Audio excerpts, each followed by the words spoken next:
आज राष्ट्रीय जनशक्ति समाज पार्टी के नेताओं व कार्यकर्ताओं द्वारा जिलाधिकारी सीतापुर को संबोधित एक ज्ञापन जिलाधिकारी सीतापुर को सौंपा गया।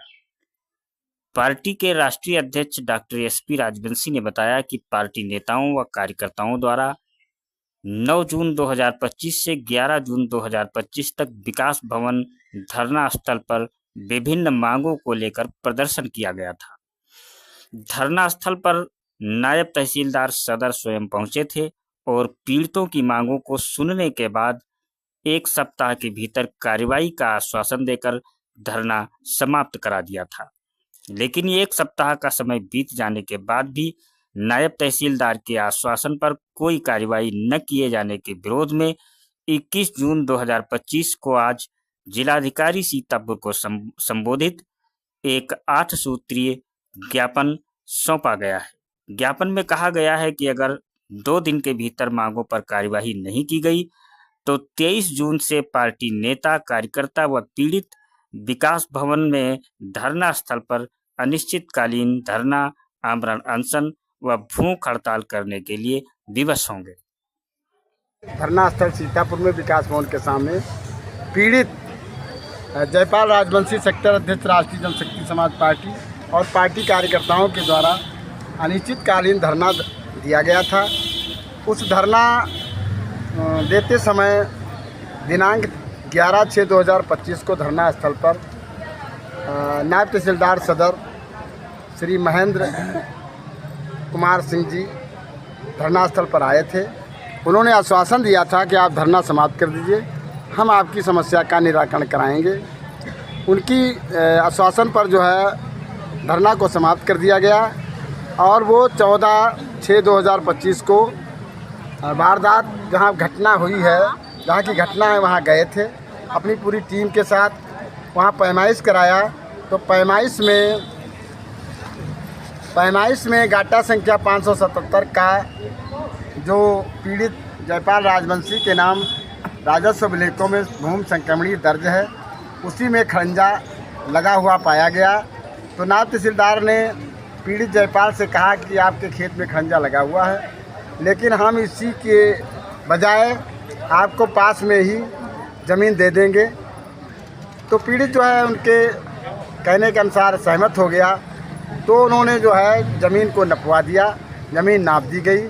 जो ज़मीन नापी गई उस पर जो है कुछ लोगों का पहले से कब्जा था। उस कब्जे को हटवाने के लिए नायब साहब ने आश्वासन दिया, उनसे कहा, आदेश किया कि आप जो है 1 सप्ताह के अंदर इस ज़मीन से कब्जा हटा लें। अगर नहीं आप कब्जा हटाएंगे तो फिर हम जो है जेसीबी ला करके और आपके कब्जे को, अतिक्रमण को हम जो है जबरियाँ हटवा देंगे। लेकिन नायब तहसीलदार के आदेश का अनुपालन जो अवैध कब्जा धारक थे उन्होंने नहीं किया। 1 सप्ताह से ज़्यादा समय बीत गया। 1 सप्ताह से ज़्यादा समय बीत जाने के बावजूद पीड़ित को जो है नायब तहसीलदार के द्वारा बुलाया गया और उन्होंने कहा ऐसा है कि कब्जा खाली करवाना है तो धारा 34 में आपको जाना होगा। पीड़ित जो है गरीब व्यक्ति है, राष्ट्रीय जनशक्ति समाज पार्टी का कार्यकर्ता है।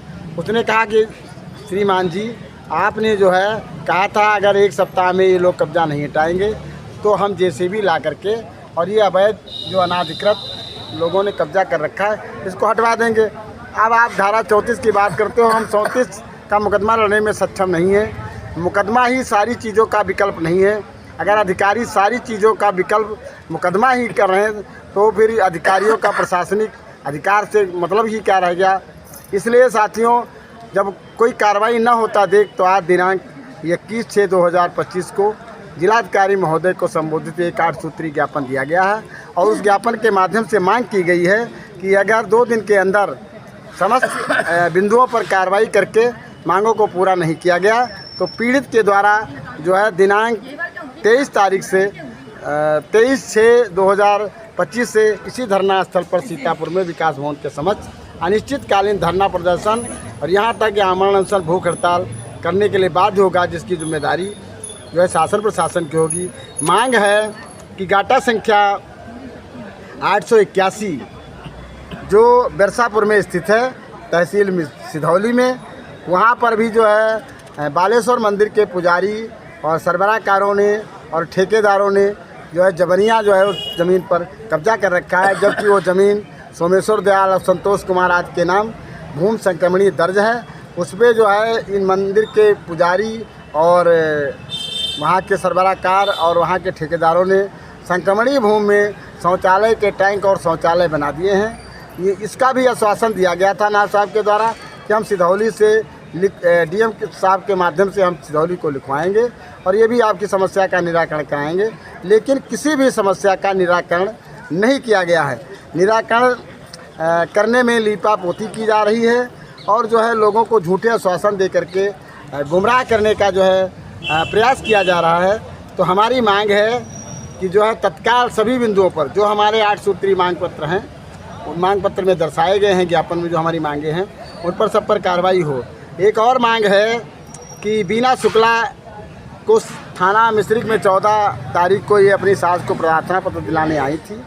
प्रार्थना पत्र देने के बाद इनका विपक्षी जो इनकी देवरानी है वो भी वहाँ आ गई। वो अधिकारियों से झगड़ा करने लगी। उसी झगड़े को लेकर के अधिकारियों ने जो है मिश्रिख थाना में बीना शुक्ला को आगंतुक कक्ष में बैठा दिया। आगंतुक कक्ष में बैठे वहाँ पर जो है जो क्षेत्रीय दरोगा है उसने जो है अभद्रता किया, अश्लील मतलब जो है तमाम तरीके की जो है अमानवीय असंसदीय भाषा का प्रयोग करके इनको हड़काने का प्रयास किया है, धमकाने का प्रयास किया है। उसी परिप्रेक्ष्य में हमारी सावित्री देवी गौतम जो हमारी तहसील की अध्यक्ष है महिला विंग की और राष्ट्रीय जनशक्ति समाज पार्टी की 2024 में 32 सुरक्षित मिश्रिख लोकसभा क्षेत्र की प्रत्याशी हैं, वो बीना शुक्ला से मिलने गई थी। तो वहाँ पर जो है बीना शुक्ला के साथ जो है उस सिपाही जो कमल सिंह है उसने तमाम अभद्रता की है, जिसकी आवाज़ को जो है सावित्री गौतम जी ने जो है अपने मोबाइल में रिकॉर्ड भी किया है। दिनांक 17 तारीख को सावित्री गौतम और बीना शुक्ला ने पुलिस अधीक्षक महोदय को उसकी प्रार्थना पत्र देकर के एक शिकायत की है, जिस पर अभी तक कोई कार्रवाई नहीं की गई है। हमारी मांग है कि जो पुलिस अधीक्षक महोदय को प्रार्थना पत्र दिया गया है उस पर भी जांच करा करके दोषियों के खिलाफ कार्रवाई की जाए और जितनी भी हमारी मांगे हैं सभी पर जो है गहनता से विचार करते हुए तत्काल इनका जो है निस्तारण कराया जाए। ऐसा न करने के बाद अगर हमको न्याय नहीं मिला तो दिनांक 23 तारीख से पार्टी कार्यकर्ताओं के द्वारा, सावित्री गौतम के द्वारा, मीना शुक्ला के द्वारा, जयपाल राजवंशी के द्वारा और इनके समर्थन में पार्टी के कार्यकर्ताओं के द्वारा अनिश्चितकालीन धरना प्रदर्शन, आमरण अनशन, भूख हड़ताल की जाएगी, जिसकी जिम्मेदारी शासन प्रशासन की होगी। आपका शुभ नाम? मेरा नाम डॉक्टर SP राजवंशी, राष्ट्रीय जनशक्ति समाज।